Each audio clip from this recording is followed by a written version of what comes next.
Hello and welcome to another Lives on Lockdown. I'm Andrew Eborn, and today my very special guest is Richard Hilton. Hello and welcome to another edition of Lives on Lockdown with me, Andrew Eborn. I'm delighted that today we're going to go all the way to Newtown, Connecticut to join Richard Hilton. Hello, Richard. Hello, Andrew, and hello, everybody. So what's life like in lockdown over where you are? Well, it's nice here. I mean, the overriding atmosphere is less desirable than one might hope for. But as far as my own particular life circumstances go, things are good. I'm not ill. Nobody here is ill. None of my children are ill. No, very few people that I know are ill. And I'm not starving. And Well, that's great. I mean, you're looking incredibly well, I have to say. Oh, Richard, thank you. which is fantastic. We always, one of the great things about the show here is that we go directly into people's lives on lockdown, because the media have a certain slant on everything, and what we always do, try and get our news from lots of different channels. But it's always very interesting going directly. So what are the rules and regulations where you are? What are you being told? We're I know I'm not the best spokesperson for this, obviously. Social isolation is encouraged. Social distancing is encouraged. Stay at home is encouraged. None of these are encoded into law, but they're all being very well respected for the most part in the area where I live. That said, there are other areas of the country that are respecting them less, the suggestions, and they're treating them as though they're orders and demanding their personal freedoms and claiming constitutional rights to rebellion and people showing up with automatic weapons and standing inside of state capitol buildings. And it's all being stoked into a political frenzy because we have an election coming up. And the only case in which an incumbent isn't pretty much assured his reelection is when the economy is not good. And so the belief is that if we just tell everybody that it's all gone and you might as well just die for the cause, that the economy will just suddenly improve and he'll get reelected. But none of that is, in my view, likely to take place. I think people will do what's in their own interests, which is to act on behalf of their own safety and that of the people around them. And so the economy won't, quote unquote, recover at the rate that they're hoping or to the extent that they're hoping. And then it'll just get down to the usual partisan name calling. And it is extraordinary. We get all these wonderful reports. I mean, Trump is the master of the soundbite. I think both comedians and news outlets heaved a huge sigh of relief to be given Trump, because he's the stuff of headline news virtually every day. Well, yeah, I could. That might be one of the most polite characterizations I could imagine. I'm always the diplomat, Richard. And you guys, and you guys over there are very well known for it, and I appreciate that. I enjoy that very much about my British friends. I might have been slightly less diplomatic, but not all the way off the edge either, because I just don't think it's useful, other than in private conversations, but certainly not for public consumption. I don't support. I'm stunned. Let's put it this way. I'm stunned by the lack of leadership that has been displayed at the federal level in this country. And thank goodness. People ask all the time, why are there 50 states? Well, right now, thank goodness there are, because you actually have individual leaders stepping up and showing rather admirable leadership, rather admirable leadership in some cases. And we're also finding out, and they've said this, that a lot of this isn't enforceable here. Like, I think in some countries, there are probably laws passed and people being cited and or handcuffed for flouting the rules. Whereas here, I think it's treated more as a very, very strong suggestion. Like, I don't think, for the most part, people are being arrested for not wearing face masks, although I would certainly encourage people to do so. But I'm watching these videos that Americans are shooting in stores where store employees who are fully outfitted are trying to convince them that maybe they're not being very kind to their neighbors by appearing this way. And they're, shoving cameras in these people's faces and screaming about constitutional rights to freedom. And it is. I mean, the interesting thing I also find, Richard, is just comparing how different countries are doing things. And I've spoken to people in Australia, I've spoken to people in Sweden, and all of them have a slightly different approach. And I think history will judge this moment and work out who got it right. What are your views? I think we can't count on, my observation is that we can't count on our leaders to protect us, and that we have to be smart enough to do the right thing without their permission. And I think we are. We don't have to wait for their permission to do the right thing. And I think for the most part, people will do the right thing. The question is where the mathematics work out with regards to what the most part is, and how a epidemic disease spreads. And I'm not, qualified there. But and I have to say, Richard, that's one of the most refreshing answers I've had, because the number of people who've come on this show and elsewhere in the media and suddenly become the experts who used to be experts on Brexit a few weeks ago, suddenly have become virologists, and all of them have an opinion and tell you how to fix this. It's extraordinary. Well, I prefer to be listening to the medical professionals more vigorously than our government leaders are in the federal level. And from what I've seen, I can't really judge, and I try not to judge other countries' cultures and politics because I don't have the proper context. I really don't. I see what Johnson's done, and I see the response that I have a lot of friends, because as you may know, we spend a lot of time in Britain because I play in the band Chic. So a lot of friends there. Love them, love the country, love the place, love the culture. I have warm feelings, nothing but warm feelings. So I'm sympathetic as I read the various responses of my friends, both in and out of this entertainment business, to what's taking place, as I think we all do. We elected, in America, we have a saying, there's a meme going around that says, we elected a reality show TV star and now we're all on Survivor. There's some great memes going around, some of which we've seen as well. Interestingly, the different views that people have. For those who've been directly affected, obviously our thoughts and prayers are with you. And it has been tragic. Yes. Yeah. No, this is unprecedented in our lifetimes, at least. And I don't know.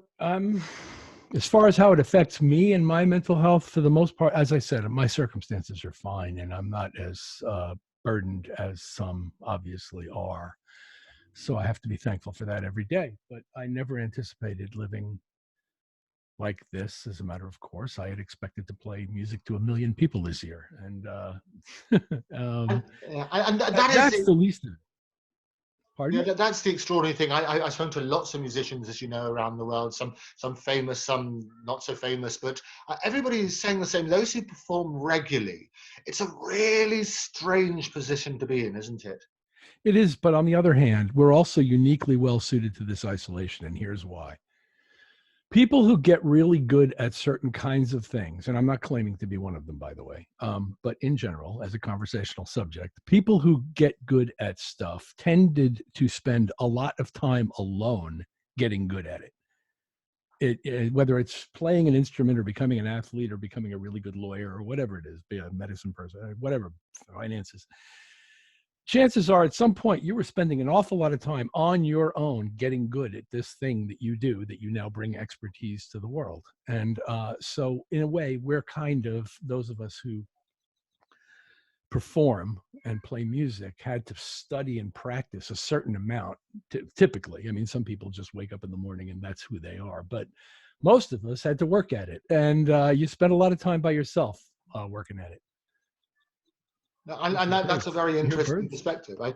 But there are some musicians, some performers in every walk of life who need that adrenaline rush of going on stage and performing. Well, I can't go all the way to need, but it's hard to deny how wonderful getting to do that is. And I'm never more than an arm's length from the privilege aspect of getting to sneak into people's hearts and throw a party and have everybody go home safe and happy. Yeah, And and I've so embraced some of the that for years. happiest moments I've had in this profession have been at concerts where you've played. I mean, Nile Rodgers does Oh, a really? superb show. I absolutely love Well, it. It's thank brilliant. you. Thank you.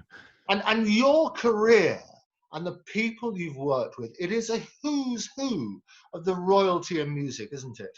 I've been really, really fortunate and gotten to work with unbelievably, incredibly gifted artists, many of whom are very, very well known, and some of whom I idolized myself growing up and have since become friends with, which is beyond sort of the pinch me realm and into some other wildest dreams aspect of Yeah. life.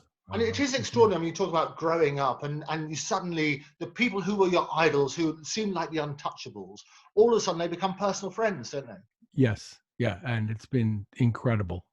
And it's almost indescribable to have had that privilege in your life where the people who you idolize then become part of your living existence is it's So let's amazing. talk a bit about the young Richard Hilton growing up.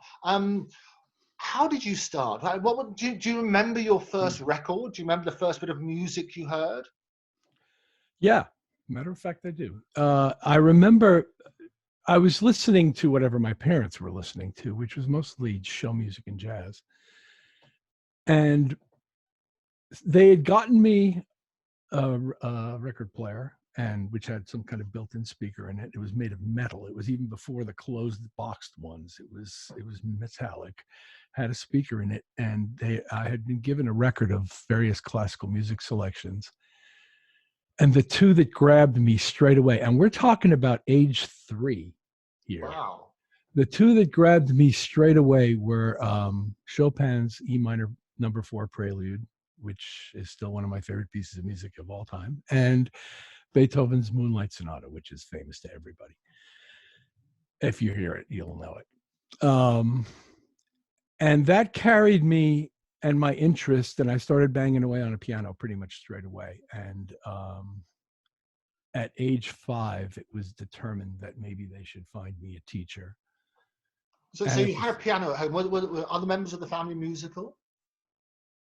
um, other members, not my parents specifically, but other members of my parents' families, particularly my father's family, were musical. And I was a great uncle who everybody compared me to growing up, who was a vaudeville musician, a successful vaudeville musician, and who had published songs that were performed. What was his name? And wasn't well enough known, but wasn't well enough known that if I were to tell you his name was Carl Pallant, would have any Oh, kind Carl of Pallant. Wasn't he the gravitas. jazz? Yeah, He right, used to have a exactly. piano, didn't he? He's an uncle of yours, I think. Exactly right. No, actually, he had 3 pianos, and he gave them all to his nephews. And the one that he gave to my father was a 1914 6-foot Steinway O grand piano. And I grew up playing that piano from the age of about 5 until I left my parents' home. And now it's back in Fantastic. my and now it's downstairs. Oh, it is downstairs. Oh, we'll have to see that. We'll see it in another episode. That'd be fantastic. You have to play it Yeah, for us. sure. But learning on a Steinway from the beginning, it's quite a privilege, isn't it? Yeah. I'm spoiled, totally spoiled. And not only am I totally spoiled for pianos, but it shaped the way I hear music substantially. And that carries through every single thing I've done that is not playing keyboards and Chic, like engineering and mixing people's records and designing recording studios and executing those designs for people and other things that I've done beyond playing keyboards in somebody's band. That informs all of it. And I'm very, very aware of my relationship with this instrument because of that, and because it started so early in my life. And wonderful. And you say that there were 3 pianos. Where are the other 2? Well, they were distributed at the time to my uncle had no children, but had 3 nephews who he loved very dearly. So he distributed the 3 pianos to the 3 nephews. None of, other than my father, none of whom are still with us. And I don't know where the other 2 pianos went. Okay. So Well, I can't one day exactly. that'll be a mission for us. We will reunite you with your childhood pianos. It'll After I be get done wonderful. with my family tree, we can Oh, study the absolutely. We piano. love it. The We love it. piano's Obviously. family tree, because my Brilliant. family. So talk me through. So the young Richard Hilton, he learned to play the piano. Who taught you? Did you have a particular teacher who taught you? Well, yeah, I was very, very lucky as a child, because at the age of 5, I started studying with a woman named Beatrice Wenner, who believed that teaching music theory and ear training to young students along with the instrument was a great idea, and was subscribed to this notion from a Columbia University professor whose name was Pace, and was teaching from Pace's books. And this was very unusual at the time, and many people thought it was not a great practice and all this. I don't know. But in any case, in the 7 years I studied with her, I gained enough theoretical and ear training information to have gotten through at least a couple of semesters of what later became college music theory and ear training. So I was taught in an unusual way from a very, very early age. And it gave me the tools to be able to teach myself other things, because I played a lot of other instruments along the way as well, and was actually a brass minor in college. And I play guitar occasionally with the band if a second guitar or third guitar is required. And I sing. So I was very, very musical as a child, and I sought out all of these things. And as soon as I was about 12 or 13 years old, I quit piano lessons and started playing in bands. So talk to me about some of those early bands then. How did you got people, colleagues? Well, what tends to happen is a lot of people, when they go to school, they get some mates and say, we must form a band. Do you remember the people who were in that first band? Oh, absolutely. I mean, you don't know any of them, and to recite their names wouldn't be. But are you still in touch with them? But many of them. Yeah.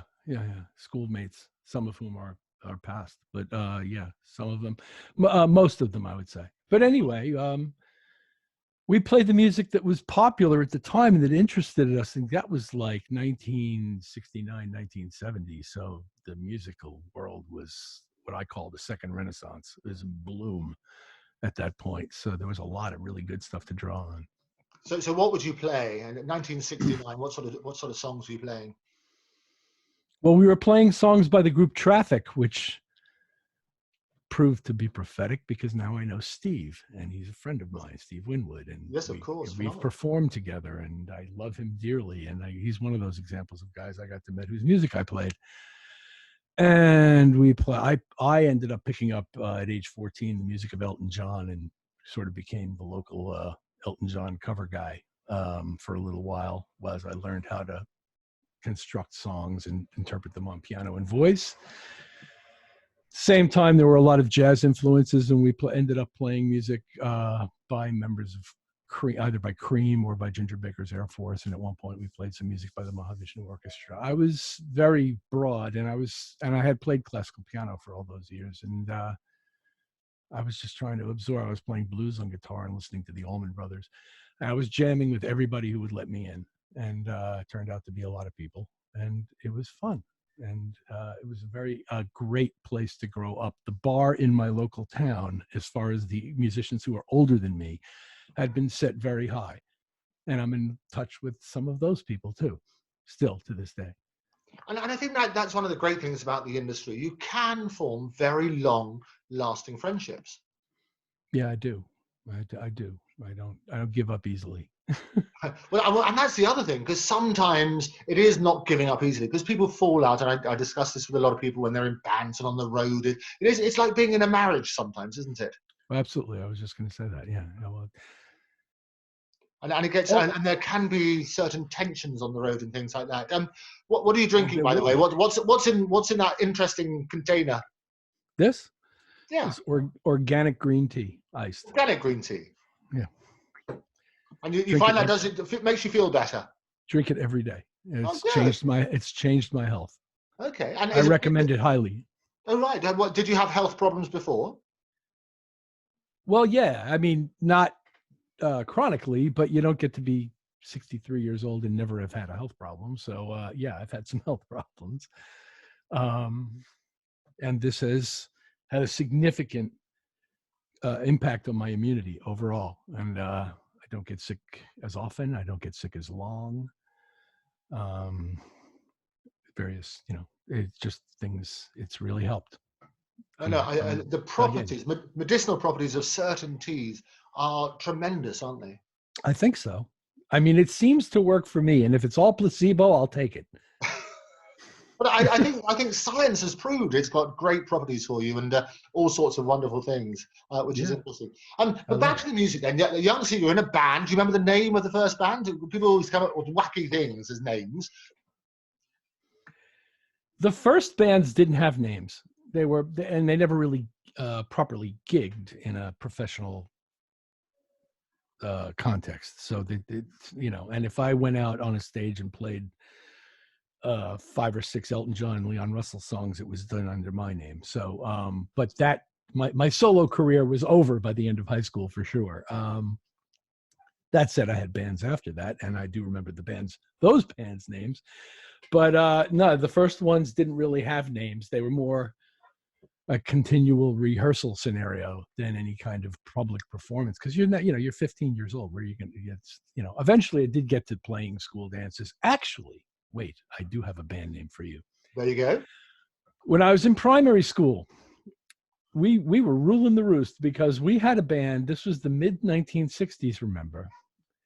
And we had a band of 5 of us that played Herb Alpert and the Tijuana Brass songs. Fantastic. And we were called the Teeny Weeny Brass. Oh, beautiful. There you go. And we were rock stars in elementary school, primary school. They all loved us. The teachers all knew us. They loved the music. When the band teacher wasn't in the building, we'd get out of class to go play, assemblies for other classes and stuff. It was pretty unusual elementary school experience, but yeah, we had a band called the Teeny Weeny Brass, and I played trombone in this band, by the way. Okay. Yeah. And what about those? Are you still in touch with any of? Absolutely. Almost certainly 2 of the other 3. Yes. Okay.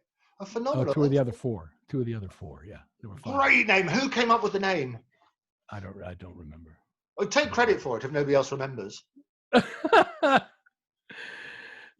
been very lucky, and I don't have to take credit for anything I didn't do. well, good. The other interesting thing is, did you start? Was it all covers, or did you start to write your own music as well? Well, I've never been terribly prolific as a writer, as an individual, but I wrote my first piece on the piano when I was 7 years old. 7 years old. That's tremendous. It's very simple and it's very short, and I could still turn around and play it for you if I had. Do you have a piano? Do that. I'd like to hear that. What was it? Did it have a name? No, it didn't have a name, and it's not that good. This is going to be a tremendous anticlimax if I actually. This is a 7-year-old. No, I actually don't know if I can. I don't think I can actually feed this into the Zoom stream. Is the problem? It's not that I. And I have this. Well, actually, the speakers are on, which they shouldn't be. I don't have a good way to get the sound of this thing into here. Okay, but in any case. I'll tell you what we'll do. We'll get you back to play that 7-year-old composition. You and I will get together in a room in London one day. And I'd love that. You're welcome anytime. Thank you, Andrew. But anyway, so I'm not terribly prolific, but I do like to write, and I have a sort of cadre of pieces that I play on the piano, that most of which I've written. But most of my life as a player and as a professional in this business playing has been involved in performing, interpreting, or adding to other people's music, which I think suits me well, better than being there's a common element that I find, Richard, when people are on the road all the time, and even though the general public want to hear certain hits, there's a frustration sometimes on the side of the performer when they say, "Oh no, not again." Do you ever feel that? Do I ever feel frustration from the performer about what? About having to sing the same song, whether you come from a cover band, that sort of side. Do you ever? Yes. Commonly, no. And the people who might do that are So let me give you an example. So typically amongst me and my peers, no. And in terms of the way Chic goes out and plays that same cadre of songs pretty much all the time, no, not at all. Not even in the least. We love doing it, and it never gets old, never gets tired. But to your question about whether it ever happens, yes. And one good, nice little name droppy moment where it did happen was when I was recording Diana Ross singing. And for a project that never got released, and that and she would finish a vocal, and it was freaking magnificent, and you know, you've got goosebumps and tears, and it's Diana Ross. I mean, for crying out loud. And then I asked her to do it again, and she seems surprised. And I said, I basically, and this is absolutely true. It's a little bit, you know, it is what it is, but it's absolutely true. I said to her, I just love hearing you sing this. And if you would sing it once more for me, I would appreciate it. And she did. And so she, you know, when you're really, really old school and you're used to doing everything in one take, and everybody was in that same room in Detroit, Detroit, in the basement in Detroit, and, you know, Hitsville, USA and all that. If that's where you come from, then doing it a second time is like, what? Why? I just did it. What are you talking about? But most of the rest of us who grew up after the Beatles are used to doing things over and over and over again until it sounds like it should. It's not all done simultaneously. You've got the track on a recording, and you've got a vocalist with a microphone like this, and he's performing. And it is incredible. And as you say, it's a audience members, they sort of clamour for the certain hits, and Chic you can hear all day. It is the dream job, I would have thought. But and Nile, and you obviously know him far better than I do. Every time I've met him, he is the friendliest, most welcoming person. And we all have bad days, we all have bad moments, but Nile never seems to have it. Well, Nile, well, like the rest of us, Nile has them. I don't think I'm violating any tremendous confidences here. But he's also one of the happiest, most optimistic, most articulate, intelligent, talented, just awesome human beings I've ever known in my whole life.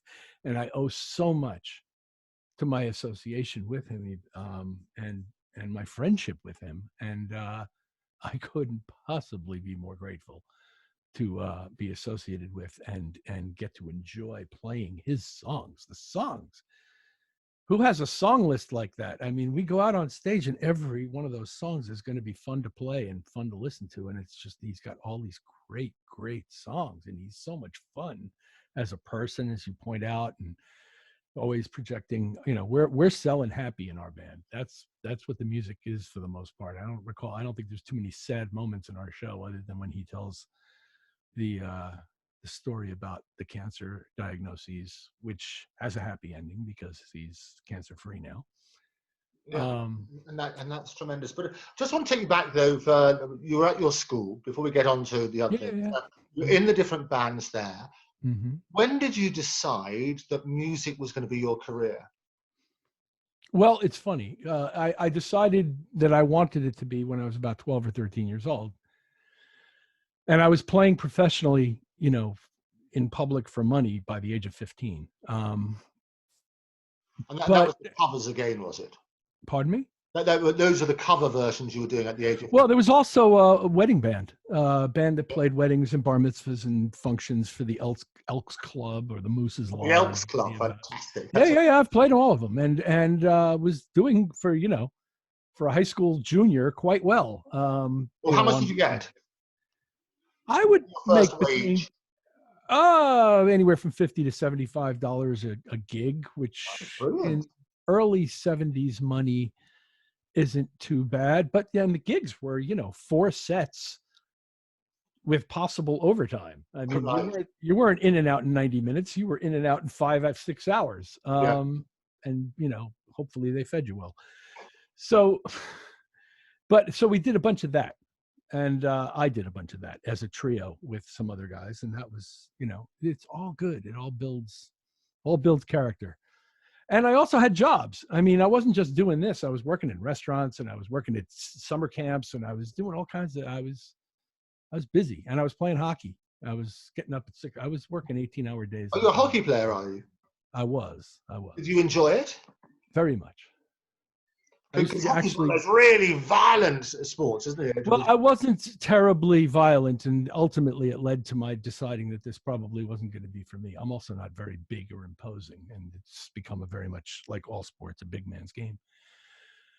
But it was, again, important to me, and I played it like 10 months of the year in high school, 5 days a week sometimes. I used to go to Canada in the summers and study there with pros and stuff, and music and hockey were really the focus for me. And was there ever a conflict between the two? So if you were getting your $50 as a wedding band, but you had to go and play a hockey match, which took priority? I don't recall ever having conflicts. Okay. Really? I mean, I honestly don't recall a case where I had to actually select. I couldn't have turned away. If I had, I couldn't have turned away the band gig, because those people are all depending on me, whereas the hockey bench is short one guy on a given day. But they had enough people on the team to carry on. It's a shame, yeah. But if you're one member of a trio who's got a gig, you don't show up, there's no gig. There's no sub you can call for that gig, right. Substitute player. So I don't recall that ever coming to pass, but I do recall being, getting up at 6:30 in the morning, walking to high school, being in preschool band at 7:30 on a trombone, after school rehearsing a show that was taking place in the school, going straight to the hockey rink, putting on my hockey gear, playing a hockey game, going home, eating dinner, and then going out and playing a gig. I can remember doing that when I was growing up, and seemed like fun to me. That sounds great. Well, obviously the hockey was the particular uniform you had to wear. What did you wear on stage to your wedding? Did you all dress up in something appropriate? Yeah. There'd be ties and frilly shirts and generally a jacket. And you have pictures of that you can share with us later? There's a picture of me playing one of those on Facebook. That's in my Facebook profile, with me wearing a keyboard around my neck. Not only did I play 4 sets, I wore a keyboard around my neck for 4 sets. Good heavens! Were you not sort of all crouched down, or did your hockey training make you tough? I was in good shape in those days. Yeah. Right. That probably helped, actually. I think as a sportsman, you're doing your workout while you're playing. Well, it was fashionable. Edgar Winter had done it, and I was impressed, and I was a big fan. Yeah, but he didn't do 4 sets. I mean, no, he didn't. It's true. So amazing. So you went from doing that, and then decided that was going to be your career. What was the next stage? Well, I went to college for music, and that was a bit of an adventure too, because I hadn't played classical music. I wanted to go to a classical music conservatory, but I hadn't played classical music in 5 years. So I kind of had to take lessons real quick and bone up well enough to get through an audition.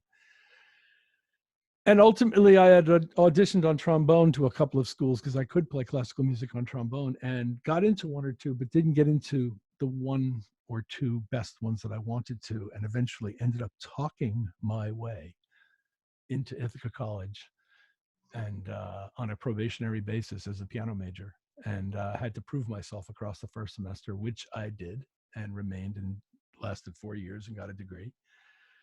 And during that time, I did a lot of things outside the school as well, and did some study at Cornell University, which is also in Ithaca, New York, on the other hill, and played in a lot of bands and did a lot of different kinds of music, and lived a very bohemian lifestyle. And boy, those were some fun days. Oh, so tell me an example of the fun element of those days.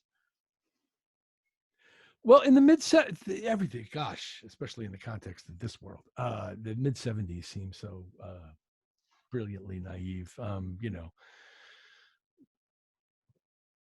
The drinking age was lower in the United States, so it was 18. So all the college, keg parties were immediate. You showed up to college, and immediately there were kegs full of beer everywhere you turned, and bands playing, and this very hippy-dippy kind of lifestyle, that kind of post-Woodstock generation stuff that had continued through the 70s, especially in upstate New York, where things were just very free and easy anyway. And Ithaca, New York, for anybody who's never been there, is an incredibly beautiful place, with physical vistas everywhere you turn, including gigantic waterfalls and a huge lake and just amazing sunsets. And it's a remarkable little piece of paradise in the middle of New York State. And we lived very free and bohemian lifestyles. You know, you could check off sex, drugs, and rock and roll, you know, and then keep going. So it was just a great period of my life. And again, the bar in that town of musicianship was so unbelievably high. There were so many other incredible musicians, far superior to me, playing around that town, that all the time there were places to go and things to see that were just stunningly good. And those people are all still out there making some great music, and some of them are well known and some of them are less well known, but and some of them I work with. So again, another very fortunate time in my life to be around such high standard of music. No, phenomenal. And do you remember your first concert, the one you went to and go, wow, this is somebody just tremendous? That I attended as a visitor? Yeah. Yes, very clearly. It was I believe it was September of my freshman year of high school. And my high school English teacher had tickets to a concert that afternoon, and he had found out I played keyboard, piano, and he asked me if I wanted to join him. And I said, sure. And I asked my parents, and they said, yeah, all right, this is weird, but go ahead. And we went to Carnegie Hall and saw Lee Michaels headlining and Boz Scaggs opening. And it was from the third row, and it was incredibly memorable. And I actually hall from the third row is your first concert. And because we were at the end and there was nobody watching, we went up and walked up on stage and stood behind the PA. I stood on the stage of Carnegie Hall at my first concert and watched Lee Michaels play his show. But that's spoiled, isn't it, Richard? I mean, come on, that's not how it's supposed to start. You're supposed to start in a spit and sawdust place watching. Yeah, I'd like to tell you that my early childhood was full of blues, and it was not without its difficulties, but these weren't among them. Well, tell me about some of the difficulties. Let's put that in context. Oh, no, we don't really need to go there. No, just the insecurities of growing up as a sort of a weird driven person that nobody fully understands is, kind of my background. I was never quite as good at sports as the people around me. And when you're a young boy competing with your friends, that seems to be an important aspect of your ability to compete. And so I had my insecurities and I had my down moments. I had my moments of embarrassment, my moments of humiliation, but survived them all. And none of that adds up to a hill of beans compared to all this other incredible opportunity that I was given and was able to seize some benefit from. And what I find, Richard, talking to so many people, and this is why it's so refreshing when you talk about this, because not every day is a fantastic day, and you're right, putting things in perspective. It's great when you get your idols talking about mental health, talking about the difficulties that they've had. We've had, for example, our royal family are coming out a lot now, where we have William and Harry talking about the mental illness and the trouble they had dealing with things growing up, especially with Diana obviously losing their mother very early on. And it's very helpful for other people to hear people talking about their own challenges. Well, I'm happy that you're curious and happy to tell the stories, and feel privileged to have the stories to tell, because I've been blessed in my life, and the hardship to glory ratio has been very, very low in my life compared, I think, to most people, and I'm not ever going to take that for granted. Yeah. And very refreshing. So you did that first Carnegie Hall, going back to that. I love that as a first concert. That's absolutely superb. What happened after that? I mean, you've done your colleges, you've dabbled around in bands, doing lots of cover versions. So I graduated college and decided, and my band, and that was in the town that we were continued on for a little while. And then things started getting a little dodgy with that in terms of people leaving and having other obligations. And I decided to relocate myself from Ithaca, New York to Boston, Massachusetts with a friend of mine who sort of suggested, and I said, sure, let's try Boston. I didn't feel ready to go back to New York yet. So I went to Boston and lived in Somerville, Massachusetts, and worked in Harvard Square, which is a famous area of Cambridge of shops and restaurants and stores. And it's a pretty famous area in Cambridge, Massachusetts. And spent a couple 2-3 years, as we say in America, in Boston before I moved back to New York. And while I was in Boston, I wasn't thrilled with the kinds of jobs I was being offered as a keyboardist. And I had always the sense that I didn't have to play music to earn a living, and it didn't have, and I could always keep music. I always wanted to keep music in a special place. It's not that I didn't, it was not some kind of gigantic anti-sellout movement in my brain. It was just, I'd rather keep music special. And if it keeps it special, then I'll earn a living doing other things. And so I immediately set out to do other things. And I've had a ton of jobs in my life. I was pretty good at getting them, and not so good at wanting to keep them. So I just kept having different jobs. So in this period of my life, when I moved to Boston, I worked in retail hi-fi. In other words, people all had home stereo systems or wanted to have home stereo systems.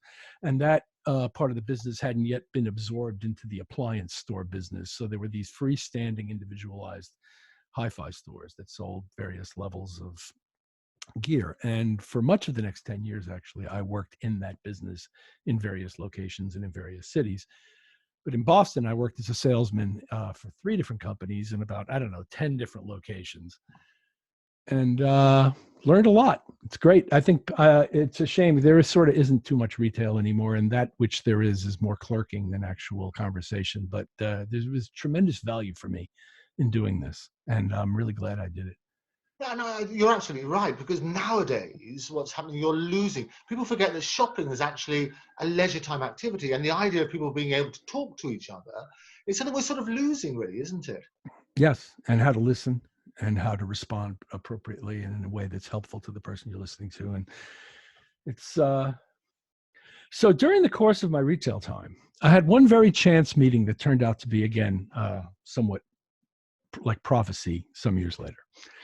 I'm working, I'm running around to different stores. They're kind of shifting me around to different places where they need people. And one day I'm in Burlington, Massachusetts, and a slight bearded gentleman walks in, sort of the tweed coat college professor look, as so many of those people are in that area in general. And we get to talking, and it turns out he's a guy who's involved in the development of a musical instrument that's based around a computer.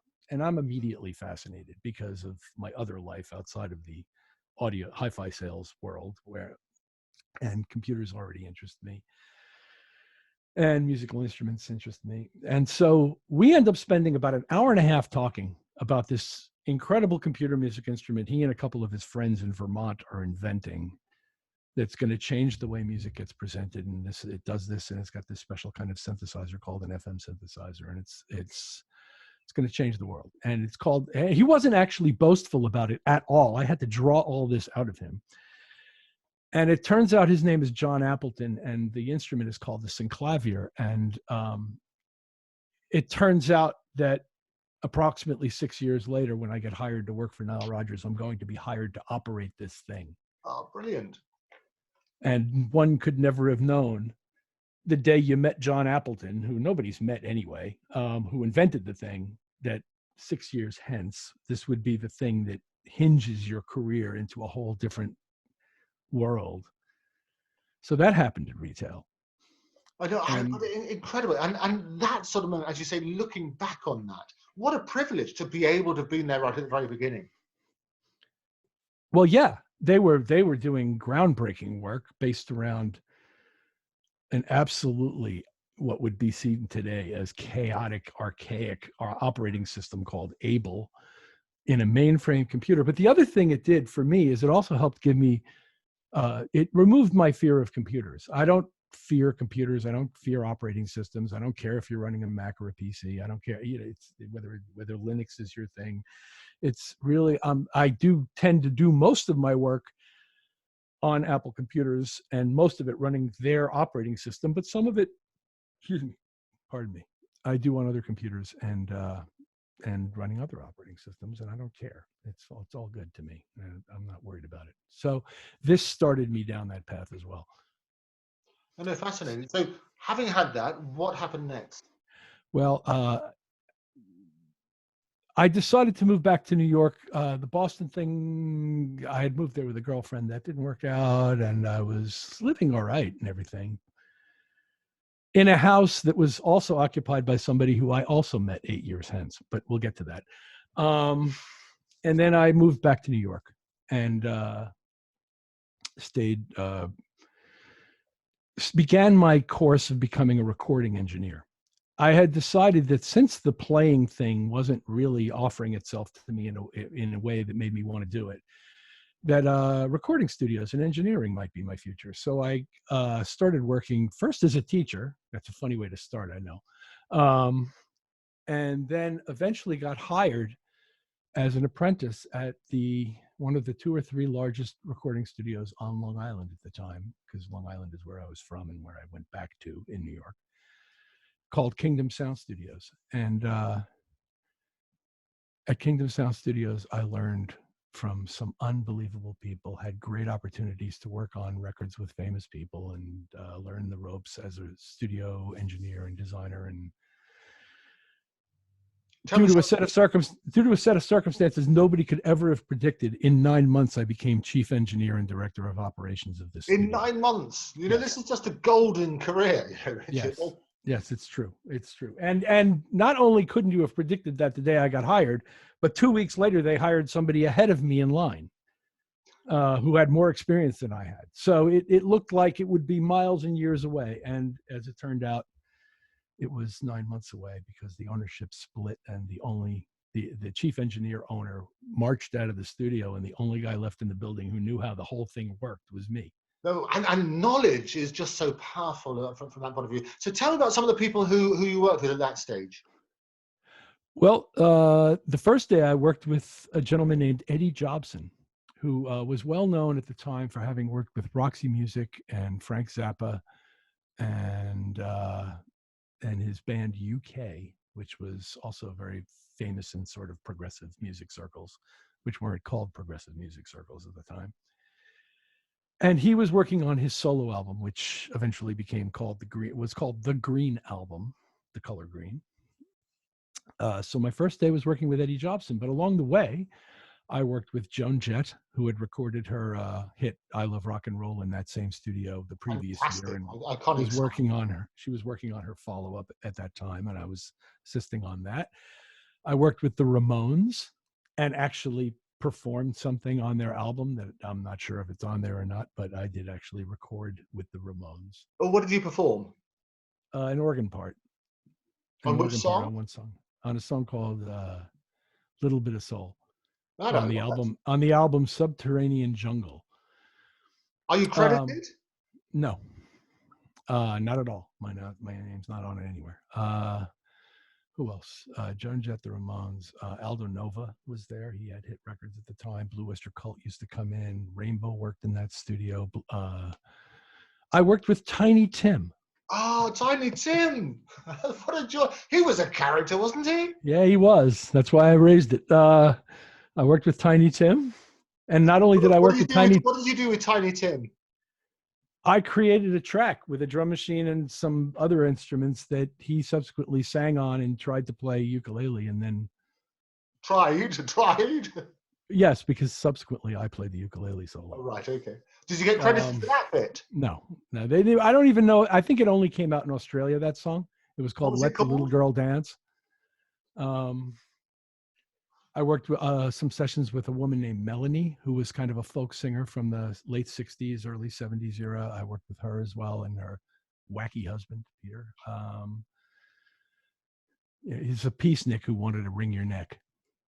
It was very interesting. There's those in the music industry, aren't there? It's really interesting. It's all peace and love, but as soon as you say no to the guy, the hands are like coming at you.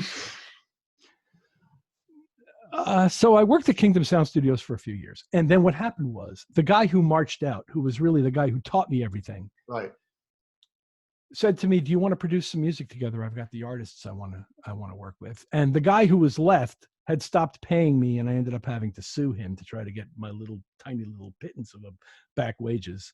How much were you getting paid at that stage?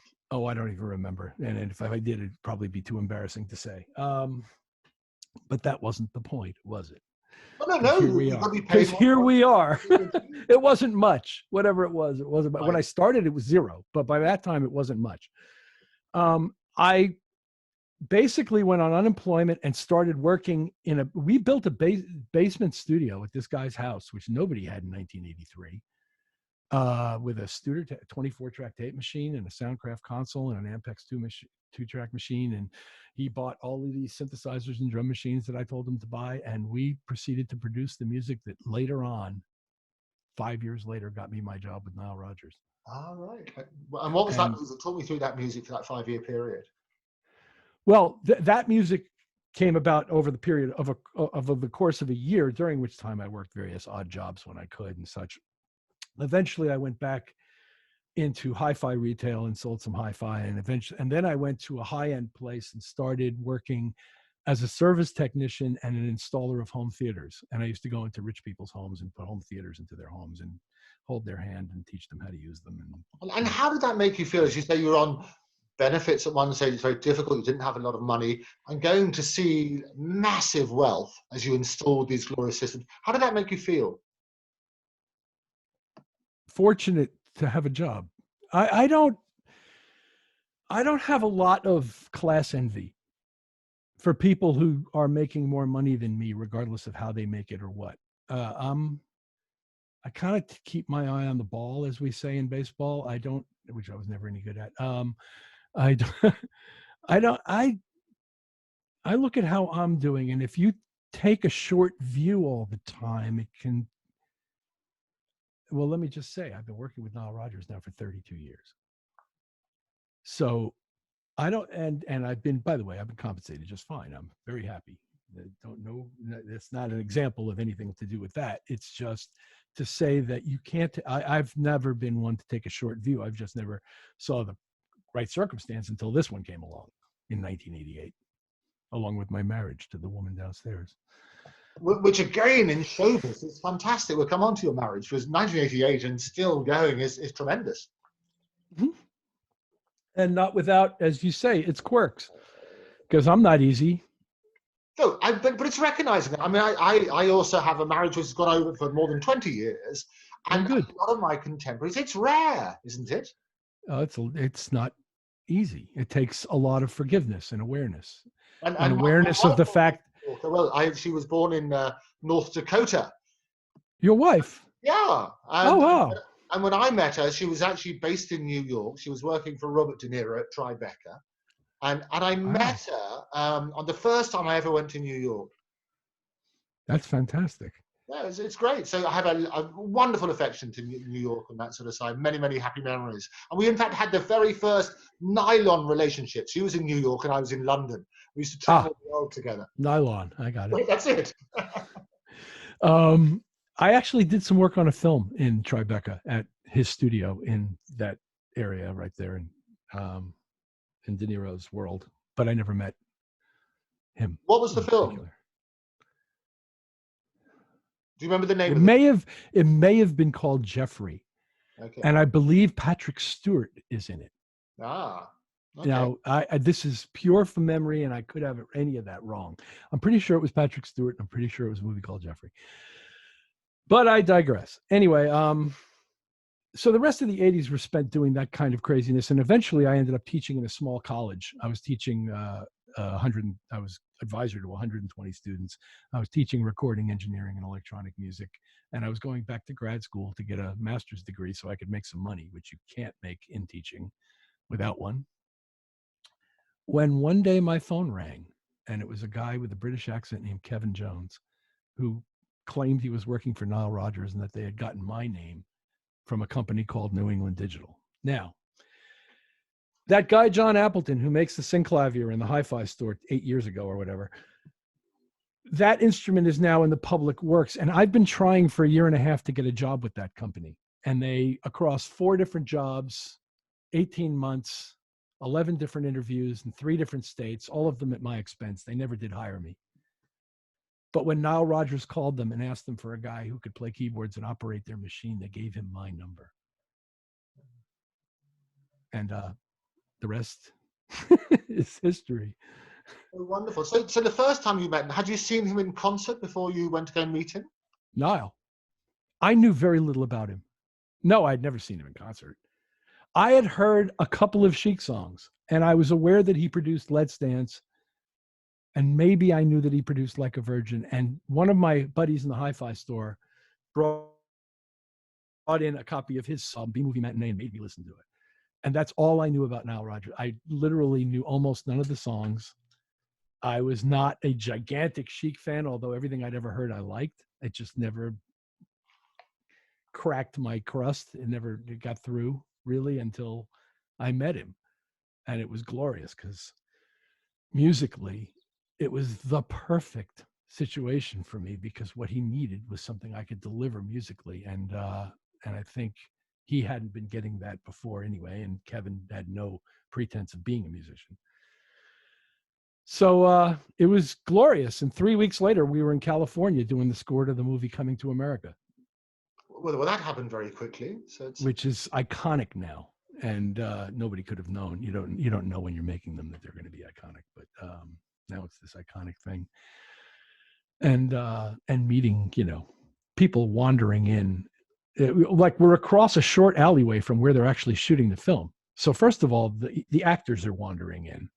But then other people from outside that that he knows, because he knows everybody now, are wandering in. And one day it's Oprah, and one day it's James Earl Jones, and one day it's Steve Perry, and one day it's Daryl Hannah, and one day it's just people just keep wandering in. And we're working these 18-hour days, 7 of them a week, for about 5 weeks straight, doing the score to this movie.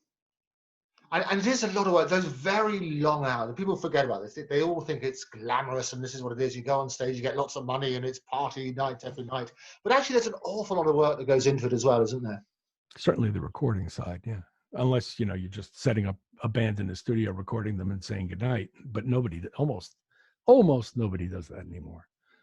Yeah. And how do you find the recording side? Do you enjoy that side more than the live, or you like the combination of both? Well, I do love them both for what's good about them. I'm better at work. I like working fast. I always have. And the studio will allow you to work as slowly as you like. And some people like to. And sometimes Nile likes to. And he gets great results. So there's no judgment in that. It's just... So in general, I love them both, but playing gigs is just like fun from beginning to end. And you leave it's this totally idyllic, there's almost no downside kind of lifestyle. Whereas studios are like life. You have ebb and flow, you have ups and downs, you have creative moments that are working and other creative moments where everybody's scratching their head going, I thought this would work great and it sucks, and so it's, different kinds of creative sandboxes, and the one in the recording studio is more fraught with danger, but nevertheless, it's just as satisfying. And I just love the time I've had. I'm always interested in the creative process when people are collaborating, because sometimes there's never normally an equal playing field. What tends to happen is somebody's a bit more of a creative force who will force down their sort of ideas or whatever. How does it work with Nile? Well, I've learned so much about this from Nile because he is so good at managing a session as a producer, and he's so good at relating to the artist. So I'm going to give you my take of what I've learned from watching him and mixing it with whoever I am, which is that you're doing everything you can to make the artist as comfortable as possible so they can deliver that magical thing that they do that got them here in the first place. And whatever that is what that is. If it's ordering in the case apparently of Stevie Ray Vaughan when he was on Bowie's album, if it's ordering barbecue from Austin, Texas, that's what you do. If it's, having a nice, 45-minute political conversation before they're going to go in and sing the lead vocal, which would happen with David Bowie sometimes, yeah, that's what you do. It's whatever makes them feel comfortable enough to be who they are, because the reason why anybody cares and the reason why they're so special is because of who they are. So if you don't try to make them conform, now procedurally there might be ways that you're asking them to do something that is not like the way they're used to doing it, and they'll say that, and you'll say, well, give it a try, see if you're comfortable with it, and if not, we'll work on something else. But in the case of, say, Bob Dylan, for example, he was shocked because Nile wanted to record his voice and his guitar at the same time. He's like, nobody's asked me to do that for a long time. Like he hadn't been used to doing it that way in a long time, and he was thrilled because he loves doing it that way. And boy, did it sound like Newport 1963 when he puts an acoustic guitar on and just starts strumming and singing. It's like you just took a time machine with Bob Dylan. And it is extraordinary having, as you say, little snippets in that. Forgive me for name dropping, but I'm trying to make them appropriate to the subject matter. I want you to name drop. I think it's fantastic. Well, I'm just trying to keep it appropriate to the subject matter. It's not something I typically do.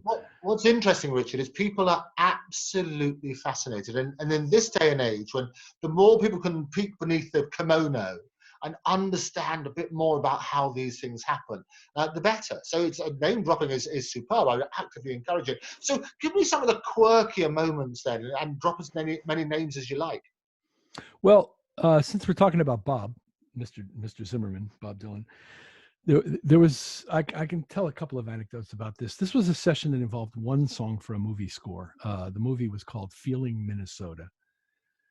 Great movie. I enjoyed that movie. It's a good movie. I enjoyed it too. And Bob was tasked to do a remake of the Johnny Cash classic Ring of Fire. Yeah. And that was Love that song. That was the task. The session was to be Chic, Nile, Bernard, and Omar Hakim at the time on drums, and me on keyboards, and Bob. That was the personnel. Larry Alexander was engineering. We were doing this at Right Track Studios in New York on 48th Street, which isn't there anymore.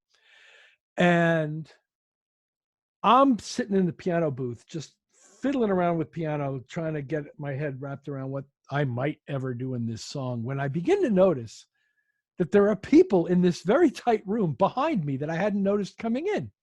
And I look over this shoulder and it's Nile Rodgers, and I look over this shoulder, it's Bob Dylan. And so I kind of take my hands off the piano, and Bob goes, I want to show you something. Here, get up for a second. And he sits down and he shows me exactly what I should play. And it's clear and it's concise, and it's not delivered like Vladimir Horowitz, but it's delivered by a guy who wrote the part and knows what it's supposed to be. And I sat down and I played it. He goes, yeah, just like that. That's great. And then they left the room. So I guess he must have heard me warming up on it and thought, I want to tell him how he should be approaching this, which is a great thing when the artist gives you that. So that's story one, is that's how I met Bob, and I didn't even know he was in the room. And it's wonderful when you meet such an iconic person like that, and they're actually so generous with their time and energy. He was always very nice to me. Now, Bob is a very unique and eccentric person, and was not highly social in the session. And for example, and was also never in the control room. Didn't enter the control room one time until after the record was done. Found the whole process distracting and intimidating, I think, and preferred to just kind of dwell in the studio with instruments in his hand and stuff. So at one point, he walks over to a synthesizer that I brought just to have one there in case we need something that I can't anticipate. And he's kind of standing there scratching, looking at it. And I walk over and I said, hey, Bob, is there something you want to hear? Is there something you want to try, or, anything I can do for you? And he strokes his beard and he looks at me and goes, can you make it sound like trees? What does that mean? And well, that's the voice in my head, is what does that mean? And the voice in my mouth, fortunately, says, you mean like, because there's only two things that could be. It's either the air rustling through the leaves or it's wood. Yeah. So I said, you mean like wood? Like the sound of wood instrument? Yeah, man, wood. So I put up a marimba patch or a kalimba patch. I put up a kalimba patch. I got 3 or 4 wooden sound, a xylophone. I got him what he was asking for and plugged his headphones in, and he got to play it. But so story 2 is, can you make it sound like trees? And at one point he was playing Nile's baritone guitar, and he commented that this guitar sounds like the earth, because baritone guitar is a very deep sounding instrument. It's tuned a 5th below a normal guitar or a 4th below a normal guitar. And when you play down low on the guitar, it's very thick and warm sounding. Bob was embracing that. Excuse me. It's not on the record, but he enjoyed playing it. So that's just that's just stuff from Bob's session. There's stuff from all of them. You know, people are Love, people and they do crazy things. oh no, but that's the fun thing about it, and this is what people love. Because nowadays, and this is the difficulty, it's drawing the line sometimes when people are always on show and having that sort of moment when, as we touched on beforehand, everybody gets angry, everybody has happy moments, everybody has good moments, and I hear so many people saying, "Oh wait, when I met this person, they were like really rubbishy to me." And you think, well, hang on, sometimes people have bad days. Well, that's for sure. That's for sure. That part of it, you know, the forgiveness aspect. It's not easy being famous. And I'm not famous, so I don't mind saying that. I'm not even talking about me being famous because I'm not really. But I'm around famous people all the time. And it's not easy being famous. And people, there's no book, there's no school you went to, and there's no class you took that teaches you how to do this.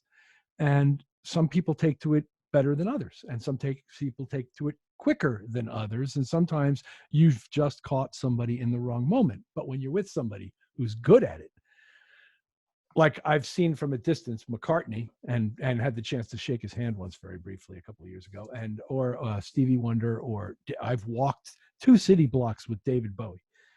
And talk about being good at it. Oh my God, every single person that came up to him walked away feeling special and like he mattered and like they mattered to him.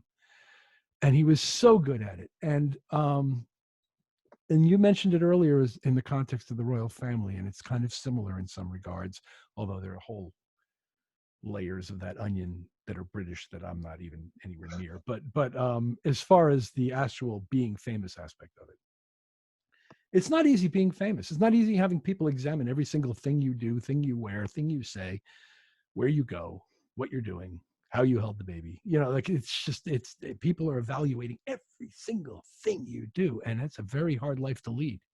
Well, of course, we're all getting used to it now that there is no privacy anymore, but that's another topic. Well, yeah, I mean, you're right. We're getting used to it, but at the same time, so many people. And what tends to happen, and this is the worst thing, is that for most people, you get thrust into it for a very short period of time, and they treat you. You start believing your own PR, and then everybody wants to build you up and then rubbish you. And then for a lot of people, they don't stay at the top. And the names that you mentioned, they're still at the top, and thank goodness for that. But many people, the majority of people, have the little shining moment, their 15 minutes of fame, as Andy Warhol said, and then they go down and down and down. Yeah. All the people who love them on the way up have deserted them on the way down. And that's very sad, isn't it? It is. And watching people get torn down is the saddest part of all. And some of that's cultural, and I see it in more cultures than others. It's more in some cultures than others, but England's definitely one of them. Canada's definitely one of them. As soon as they really, really light up the world, everybody's going, nah, they were better before, when we were the only ones who knew anything about them. And that's a horrible, you kind of want to support them. You kind of want them to do well. And there have been plenty of examples of that too. And we all love our national musical heroes, when Pink Floyd, or any member of Pink Floyd or the Stones or any member of the Beatles or anybody's touring in England who's, when Eric Clapton does a benefit for Ginger Baker, everybody's interested and everybody wants to participate. And I love that. I love that also through knowing, I've gotten to meet a bunch of classic British musicians who all seem to know each other from the old days. They all live in one big house. That's what happens. It just seems odd that I know Leo Sayer and Blue Weaver and that they know each other, or and I'll meet somebody else who knew them back from when they were all in Cardiff or something. It's just remarkable to me, and it's wonderful to me because I feel privileged to know any of them anyway. And I by the way, really enjoyed the first hour of your interview with Blue. You did. Well, thank you for listening to that. It was, I just really wanted to know you a little bit. I wanted to know you a little bit before we started, so that was the best way to find out about you. Oh no, my interview with Blue, and charming, and what I love about him, we're working with him. I have a business with RJ Gibb, who's the son of Robin from the Bee Gees. And we're doing called The Legacy. So RJ's got a fantastic voice. I don't know, he's a singer, songwriter, producer in his own right. I was just on the phone with him before speaking with you today. And we've got all sorts of plans, not just building on the music of his father and his uncles, but also in his own right as a singer-songwriter. Oh, great. And it is, you're right, surrounding yourself with those sort of people, but you also understand that history repeats itself. There's a pattern of the difficulties and the challenges as an artist and so on and so forth. And Blue, in his interview, his little chat with me, was refreshingly honest about those sort of difficulties as well.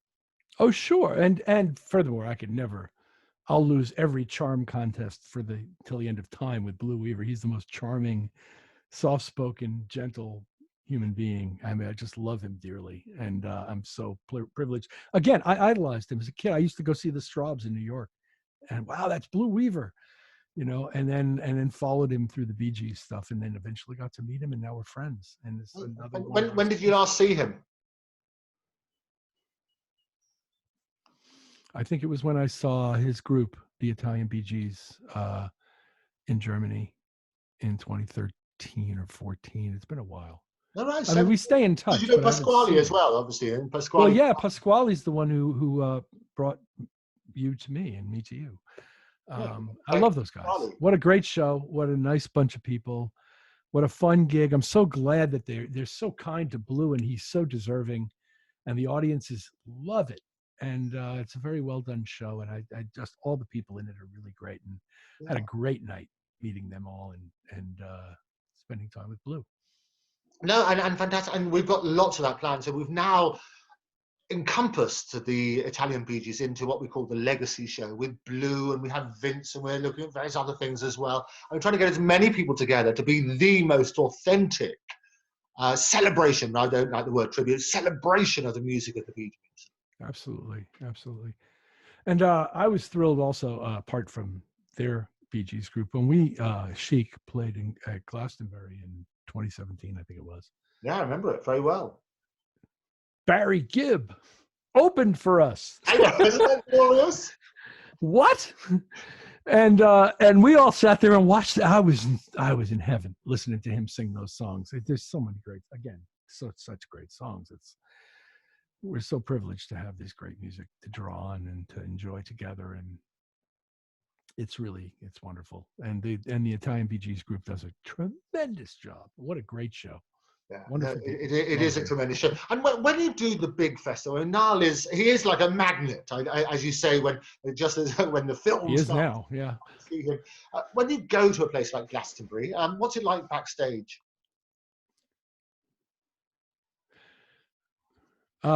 It's very comfortable. It's massive. It's sprawling. There's dressing rooms for everybody. So it's this gigantic sort of area where when you first arrive, you have to sort of map it out in your head and figure out where you're supposed to be. I guess, it's nice. It's fun. It's good. It's the anticipation of playing a good show. It's that's what backstage represents to me, the specific circumstances of the backstage and whether what was on the writer or is on the table or not or anything like that. Are my clothes ironed? Do I look okay? Like that's the kind of stuff I'm thinking about. Sometimes they will clear the backstage area for certain artists who want to come through. That happened while we were there. I'm not going to mention the artist's name, but who was that?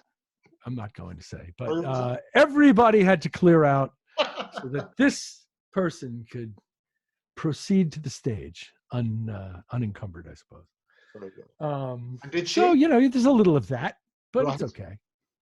It's okay. It's all good. And you're blown away by the privilege aspect. I can't count how many times I've walked out on a stage, particularly in your country, and looked out and went, holy shit, look at this.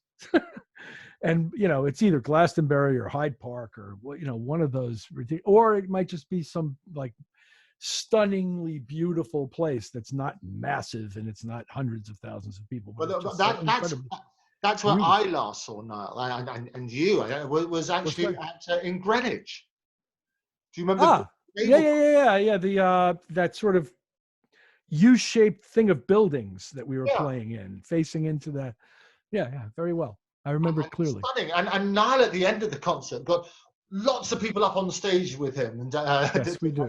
Yes, we do. It was a great atmosphere in a stunning location, the old Royal Naval College at Greenwich. Really beautiful architecture. And it was a beautiful night. Stunning. I absolutely adored it. I was being spoiled by Live Nation Cuff and Taylor at that sort of stage in a little pink tent just at the side. But we saw it and it was glorious, right in the front row afterwards. And Nile, and I think they had Pat Sharp, I think was the DJ beforehand. Do you remember Pat Sharp? Now that you mention it, I do, yeah. I didn't know Pat at coming in, but I heard his name that day, and now that you raise it, yes, I do remember that. So it's a sort of era. We have lots of iconic people from a certain era who are still going out. So Pat still goes out and does these wonderful shows. He did a famous television show. Mike Reed was another DJ of that sort of time when people used to do Top of the Pops and exciting programs like that. And he's a great friend, but really, really interesting. So in such a rich career, Richard, you must have had many, many highs and lows. Well, what's been your biggest regret?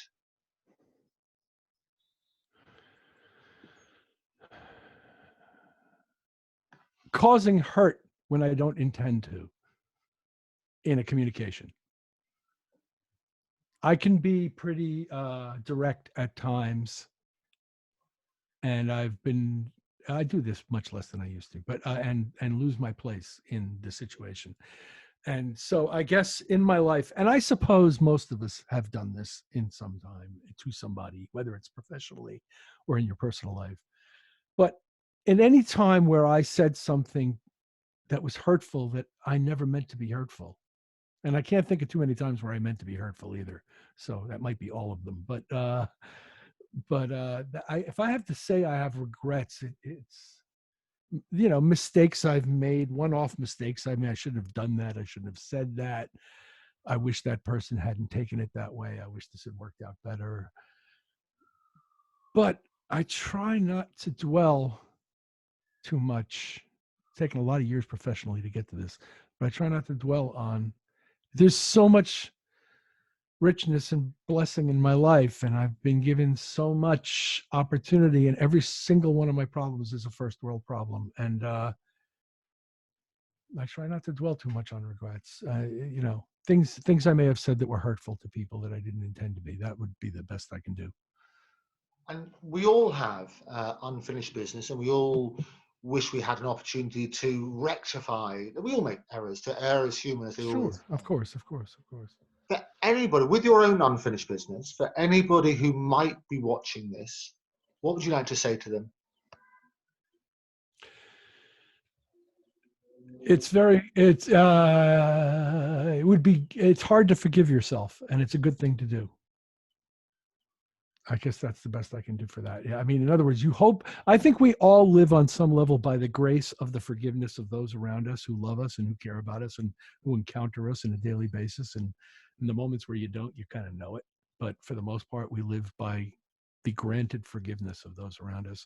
And I think we owe it to our participation in all this to try to be as forgiving as that and understanding as that. And you try to remember that everybody's fighting the proverbial battle you know nothing about. And as they say, to complete the phrase, to err is human, but to forgive divine. Yeah And yourself is the hardest thing, I think, to forgive, is at least for me. You're your own worst critic. Well, maybe most of the time, hopefully. And at the moment, so tell me about some of the current plans. What's the next stage for you and Nile, and so on and so forth? Well, first of all, as a spiritual thing, as long as they'll have me, I'm here. I'm honored, privileged, blessed, thankful to be with him, with our band, doing what we do, bringing happiness to people, and hopefully sometime in a reasonable period of time, all of that can resume and we can continue to share happiness with people, because this thing about sharing happiness with people is really, really strong. It's profound. It when you're at a show where that's happening, and I would proudly say that it happens certainly at most of ours, that everybody in the place can feel it. And it's a very, very strong, powerful, unifying thing, even if it's completely irrelevant to the circumstances of your life. In fact, almost better if it's completely irrelevant to the circumstances of your life. So being allowed to participate in that would be one of my biggest goals. Musically and mentally, I'm always learning, always growing, always studying, trying to get better at what got me here in the first place, because that's how I got here, is just getting good, trying to get good at stuff. And then I'm producing a record with an artist that's been percolating now for a couple of years because of scheduling and various other health-related issues that have taken place between us.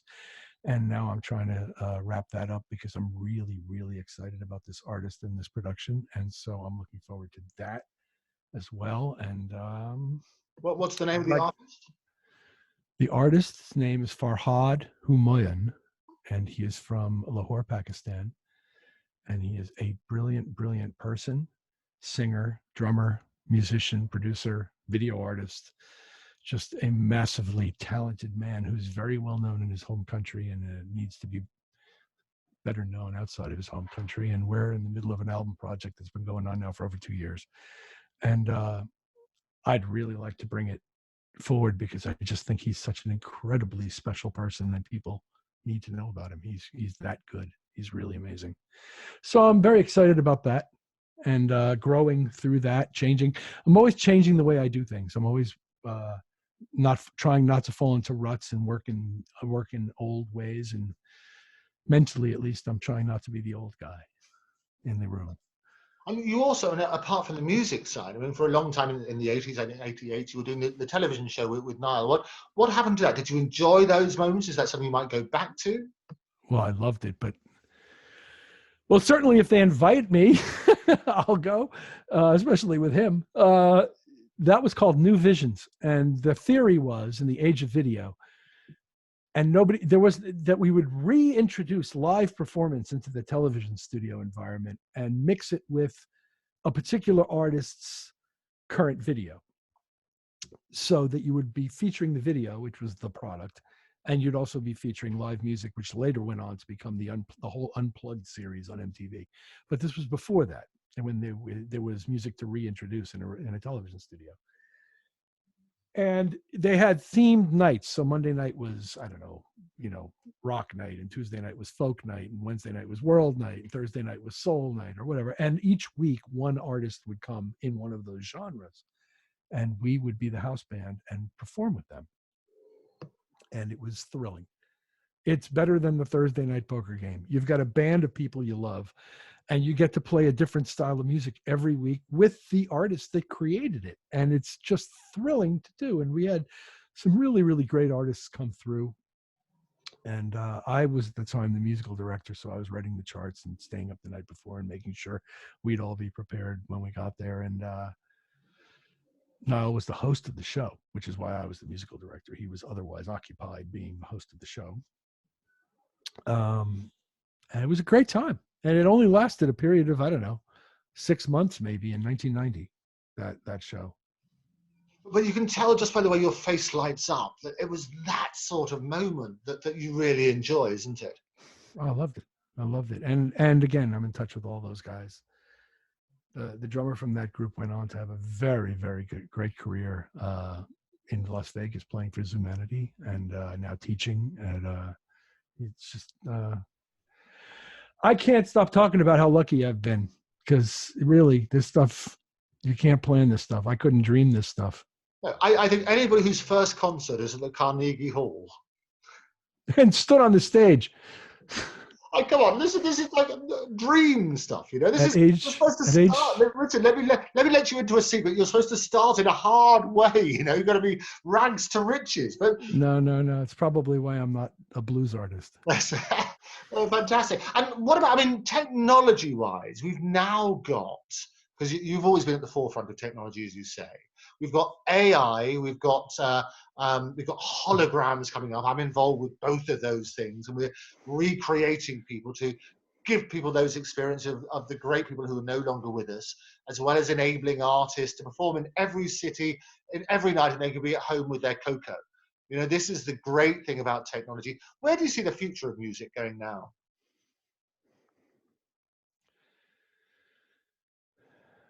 Well, it's a book. It's not the answer to a question. It's a book.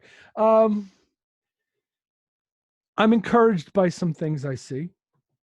I'm not encouraged by other things I see, but I think it's typical for somebody not to be equally in tune with all aspects of the art form anyway. So I'm more in tune with certain things than others. I'm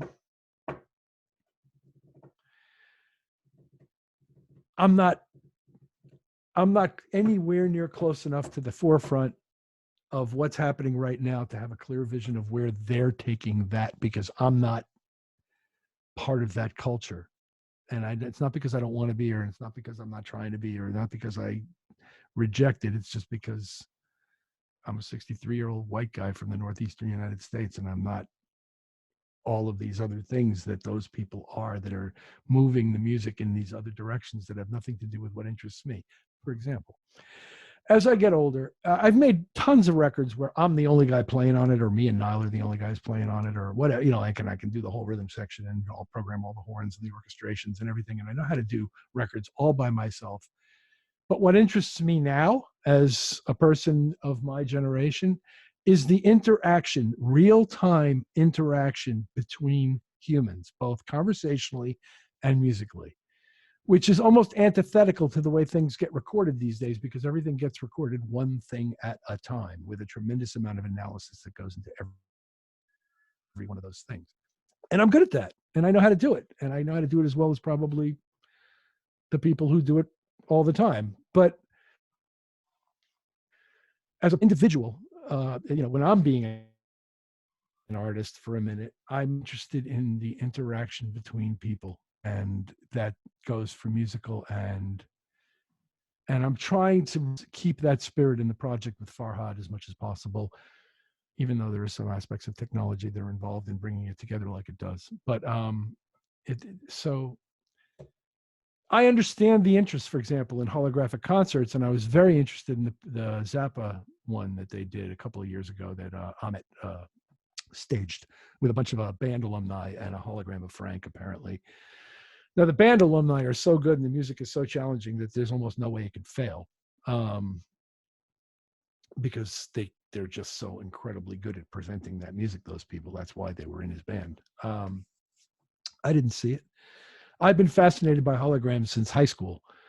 And at one point I actually went, in downtown New York near Canal Street, there was a museum of holography for many years. And I once went there because of my interest in holography. So it fascinates me, and I'd love to see what the state of the art looks like, especially in a live projected setting, because I've never seen that. You know, you walk into the haunted house at Disneyland and you walk around that witch's head in the bowl, and you see the head revolving as you walk around. I've taken notice my whole life of these things, but I'm not generally a visual presenter of things. I'm an oral presenter of things. And I think that's sort of where I belong. I can frame a decent photograph. That's about it. Oh, we'll have to look at your photographs together with you playing and the various other things, and that piano I want to see next time as well. But just to finish with two things. Firstly, very good. What has been in such a rich career with such a fantastic start, Carnegie Hall, I still remember that, fantastic start. What has been your proudest moment?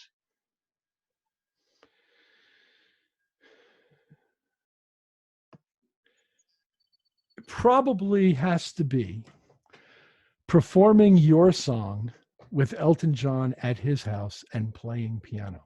And the reason for that is because growing up in high school, I was the kid in town who played all that Elton John stuff. And now I'm at his house, and he's going to perform this song with Patti LaBelle at his charity gathering, the Red, White, and Blue Ball, or whatever it's called, AIDS Foundation fundraiser. And I'm the pianist. He's out there singing, and I'm playing piano for Elton John on your song. That might be, that or playing with Winwood are the two. And I could also tell stories about the guy from Gentle Giant who nobody knows, named Kerry Minier, who was one of my absolute heroes, who I'm also very dear friends with and got to perform with. So those are some of my most cherished, pinch me. But there are so many. There are so many. I could go on, and I'm not gonna, but I could go on for days. Well, we'll have you back, Richard. I tell you what. But you're right. It's gone full circle. When you're doing covers as a kid in the wedding bands and so on and so forth, playing a lot of these early songs, and now all of a sudden you're playing with them. They're your contemporaries. At the last time, yes, it's hugs and kisses and can't wait to see you after the show. And it's like, it's just bizarre. And, you know, Elton playing with us. We did an Oscar party in LA for him a couple of years ago, and he couldn't wait to sit in on Good Times and play with Chic, you know, and it's just, who could dream this stuff? I wouldn't have had the nerve to dream any of this. It's so far beyond my wildest dreams. Yeah, and an absolute delight. And I see on the wall behind you, you've got Bowie on the wall behind you as well. You've got it's David. There's the B-52s over here in the corner. This is a piece of artwork that was drawn by David Lee Roth. Oh, right. Oh, fantastic. And at the bottom, it's inscribed to me in handwritten inscription. And we made a record together in 1993 called "Your Filthy Little Mouth." There you go. And I actually did a couple of gigs with Dave as a singer, as a background singer. And quite love Dave and wish him well. Haven't seen him in many, many moons. And it is interesting, just on that, you have some artists who, so Ronnie Wood is a really talented artist as well. And I had the honor of going to a very small gallery opening in Cannes. I was in Cannes for the TV film. I saw a bit of fluff, that sort of stuff. And I was invited around. There was only like 20 of us. And Ronnie and his girlfriend and his wife, we all went out for dinner together. And he spoke so passionately about his art, far more. He's a fantastic musician, obviously, but than I've ever heard him speak about music. He really loved that art. And he's a very, very talented artist. Of course he is, yes. And David Bowie was a very talented artist as well. And yeah, we grew up in a renaissance. I don't know what the next 50, 100 years are going to be like, but I consider the period from anywhere from the late 50s to the mid 60s up through the late 70s, early 80s to be the second renaissance. There was a tremendous movement of change throughout the arts that took place, arguably. And maybe it's just my own limited myopic view because that's when I grew up, but that's how I see it. Well, I think for the next several years, and as I say, I'm involved with that sort of side as well, that technology and seeing how AI can create songs. I mean, we can get a computer now, feed in all the Bee Gees songs, and it can churn out a new, people would assume was a Bee Gees song. Yeah. I'm less enthusiastic about that than you are, but I am not unenthusiastic about it. Okay, of course, as a creator yourself, you don't want to be replaced by a machine. It's never going to happen. That isn't going to happen. You might get content out of it, but it's not going to replace the humans that created the stuff they're copying. And thank goodness for that. But it's interesting times. Finally, my very final question, you've been a delight to have. How would you like to be remembered?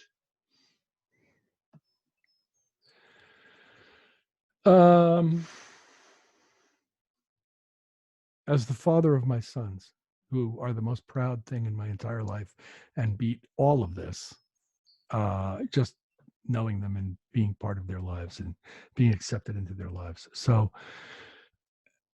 if it had to be one thing, it's as their father. And what are their names? James and Corey. And they're both incredibly gifted, talented, wonderful. My life, they're, we can do another show where I'll spend an hour and a half bragging about them. There's no ifs about it. We'll have that. And are they in the business, or what do they do? James is, first of all, they're both very musical and they're both musicians. James earns his living in the IT field, working for a major American health insurance provider, doing IT work for them, and is very well regarded in his field.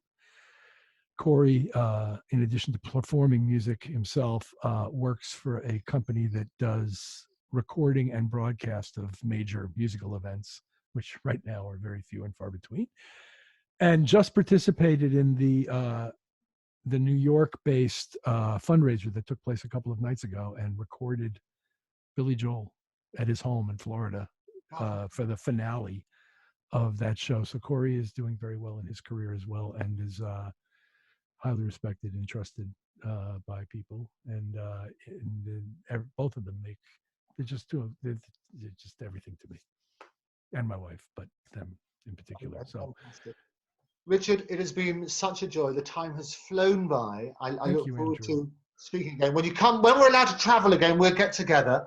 Certainly the next Nile Rodgers concert, that'd be superb as well. But anytime, and come over to some of these celebrations we're going to be having with Legacy as well. We'll get together again with Blue and Pasquale and RJ, and it'll be absolutely wonderful.